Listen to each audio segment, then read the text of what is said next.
Ballpark pal, Eric. Sports media, a lot of sports radio out there in the Detroit area. Had a little personal tragedy. Suffered a stroke last year, was on medical leave. Came back on the air and is now sort of taking it day by day, but still loves his Detroit sports scene, and Detroit still loves him. He has hundreds of thousands of followers out in Detroit at Terry Foster 971. We welcome the retired sports dude back on. We never retire. I tried that once, Terry, and then, it's like The Godfather. They suck you back in. Sports is like that, though. It's probably a part of your recovery is in watching sports and enjoying this, right? It sucks you back in, but now we have an era where there's no job. So when you're retired, you're retired. Well, I've been chasing that for 32 years here myself, so I've been at this a long time too. In your case, you watching a lot of Tigers? I mean, you finding anything compelling about them this year? Well, the compelling thing is the bullpen. They don't have one. I've always kind of joked the last 3 or 4 years that the Tigers are the best 7-inning team in baseball, or one of the best. Unfortunately, they have this rule where you have to play 9 innings, and usually in the 8th, 9th, or in last night's case, the 13th inning, they kind of fall apart because the bullpen is so bad. Let me tell you, last night, Brad Austin, who I've been very critical of, had a choice.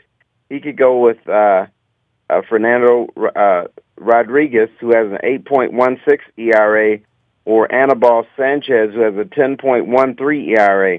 That's a rough choice to make. So you went with Rodriguez, and of course that did not work out. Yeah, we had our own issues in the bullpen on Tuesday night. We've got our issues in the starting rotation because at the bottom of the rotation, your bullpen starts sucking up innings. Your bullpen starts sucking up innings. The season gets later. You need more arms.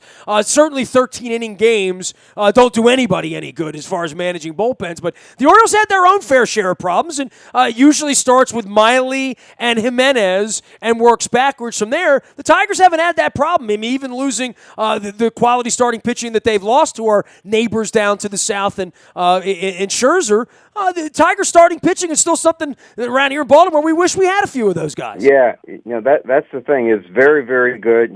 Starting with Verlander, and Norris has been pretty good.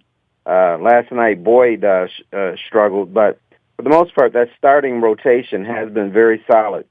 They can't complain about that. But as soon as you go to that bullpen, everybody here throws their arms up, and they don't understand why K-Rod is still here. He's 1-5. He lost his closing job, and it's just been a disaster here. I got a fastball around 88, 89 miles an hour in Major League Baseball. That does not work, and people have been killing his changeup because there's not that much difference in speed. Well, we're not seeing pitchers go 9 innings, right? I mean, every night you're going to have to go to the bullpen. Sure. They're trying to find reliable arms. Look, the Orioles have had a very, very reliable bullpen here for several seasons. It's one of the things that's deodorized the ownership here with Buck Showalter is the pitching has bailed them out in late innings most of the time. Tuesday night was the worst possible scenario. There's no Britton.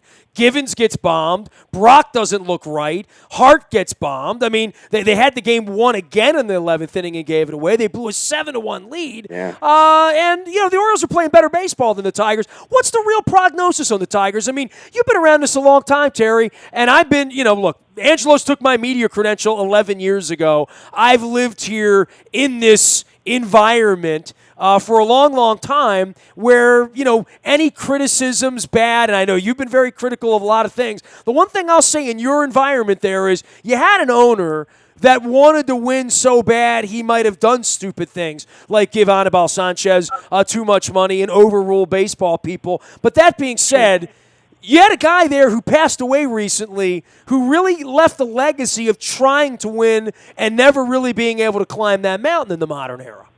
Right, and they're talking about winning one for Mr. I in his memory this year. I will give him credit. He tried his best. I kind of wonder if the kids are going to be that way. Chris Ilitch is his son. He's kind of taken over things. Marin Ilitch's wife has a big say in the club. And I cannot imagine that moving forward, the Tigers are going to have that dedication towards winning like they have in the past. With that said, I think this year's team can be pretty good. The lineup is good. Cabrera, even though he had a good night last night, hasn't really taken off. Chandler taken off. So there's some pieces that are still struggling a little bit. That's why I think this team can make a run or have a say what's going to happen. Scare Cleveland a little bit. This is a good team. It's just old. It's aged, and with that, you're going to see a lot of injuries. Maybe some guys not break out of slumps like they normally do. That's the thing you have to look out for. And once again, we have this bull, but they can rake. They can put runs up on the scoreboard. So they're still a very dangerous team.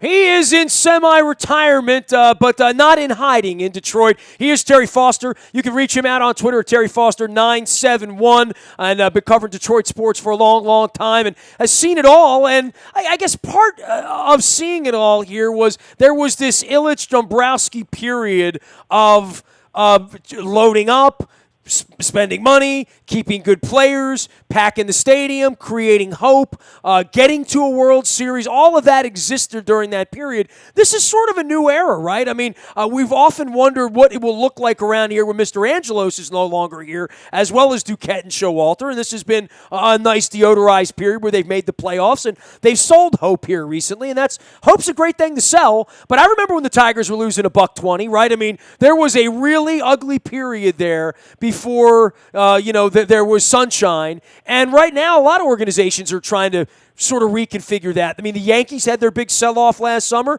Look at where they are. Look at where the Astros are. Look at how the Royals and the Giants won championships.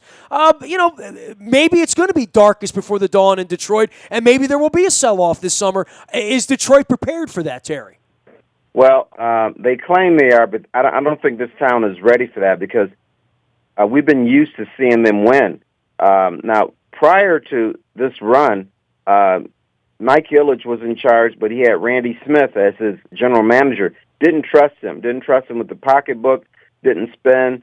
Then brought in Dave Dombrowski, had confidence in this guy, and all of a sudden, brought in Pudge Rodriguez. I think Pudge Rodriguez is still a catalyst for the Tigers today because other free agents or other players wanted to play here. He gave this town hope.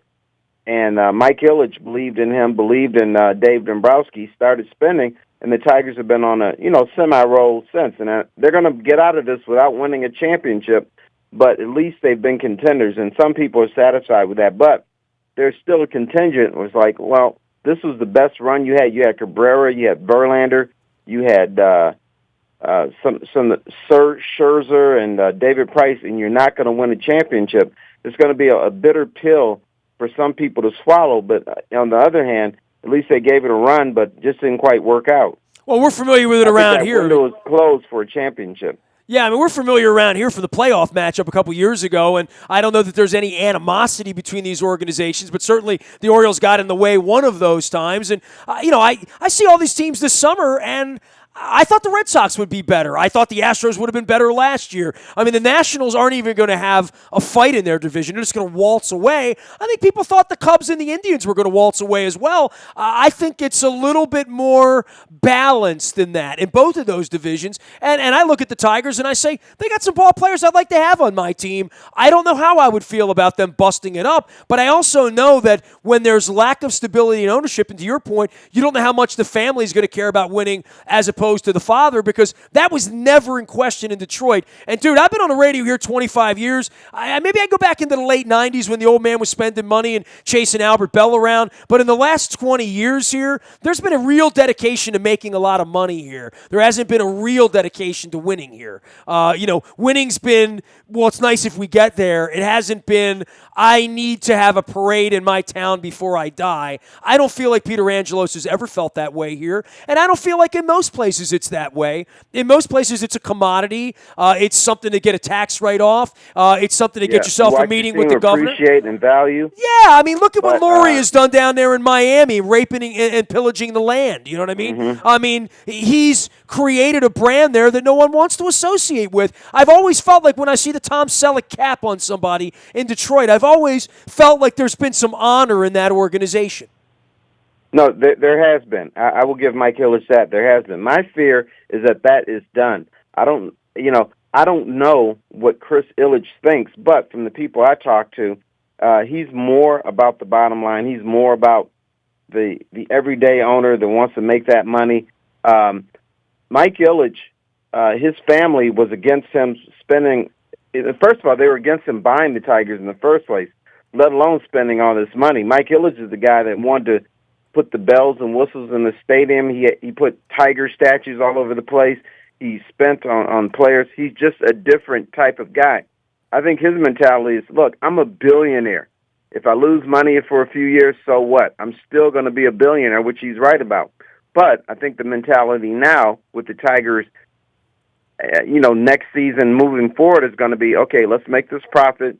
Let's sell the beers. Let's have a more manageable payroll, and hopefully people will still show up for the games, and we can make that profit. So I just think the mentality is about to change. So maybe we'll have a situation more like what it was in Miami and Baltimore and other places where maybe winning was not number one. Well, and the competition in your marketplace. How about that? Well, I think of Detroit all the time, and people don't really understand how powerful Michigan and Michigan State are there. There are very few urban areas that have any collegiate feeling about them that isn't fractured somewhat, especially in a place like Atlanta where there's 30 different places you could be a fan of if you live in Atlanta.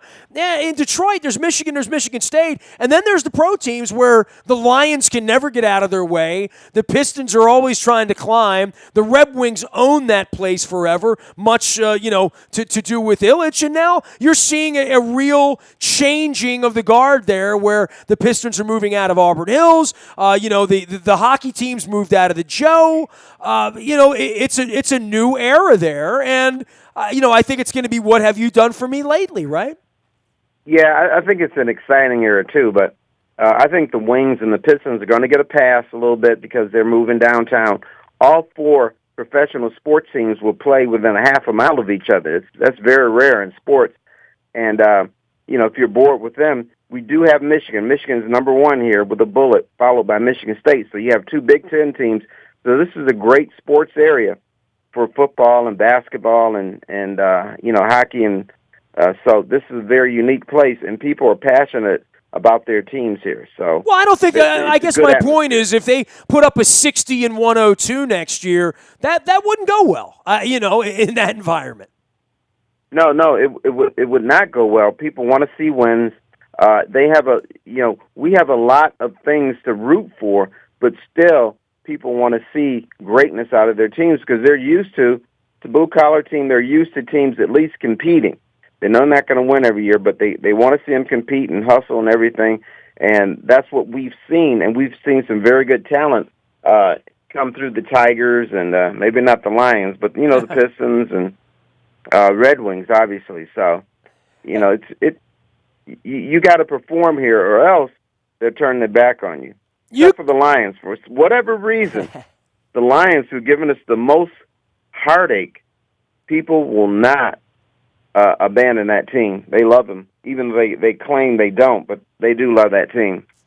He is Terry Foster. He is a longtime sports radio analyst in Detroit at 97.1 The Ticket. You can find him at Terry Foster 971. He's in semi-retirement now after suffering a stroke and getting back on his feet. Hey, man, you're an inspirational story, and I live with an inspiration. So let me tell you what, man, it's great to hear your voice and have you back and sort of in the game here. And I'm certainly wishing you well along your road to recovery, and hopefully the Tigers don't cause you more pain.